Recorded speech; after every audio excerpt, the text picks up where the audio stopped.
Големите температурни осцилации овој месец ги наполни амбулантите. Висок притисок, главоболки, малаксаност, ревматски болки се симптомите кои најмногу ги чувствуваат граѓаните поради наглата промена на времето. Смета на коски,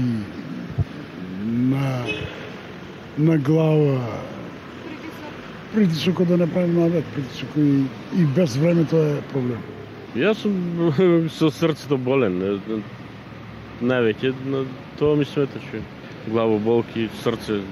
Во овој период, освен хроничните болни и болните од астма се на удар, лекарите препорачуваат големо внимание пациентите да посветат на здравиот начин на исхрана и внесувањето на повеќе течности. Треба да се одат редовно на контрола кај матичните доктори, кај специјалисти, да се пијат редовно терапијата и колку што можат да се заштитат нели со проветрени простори, зеленчук, овошје, значи лесна храна, и да не се оптеретуваат. Покрај возрастните и децата ги чувствуваат големите температурни разлики кои се манифестираат со чести настинки и вирози. Се почести се и кајнив настинките, посебно во градинките, во училиштата, поради тоа посебно внимание да се обрне на исхраната, значи здрава исхрана, со внесување на течности, проветрување на просториите, хигиената на рацете.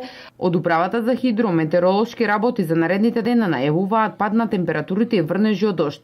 Се превладува умерено облачно време во попладневните часови со локален дожд и појава на ретки грмежи. Ќе дува умерен до засилен ветер од западен и югозападен правец. УВ индексот ќе има вредност 7.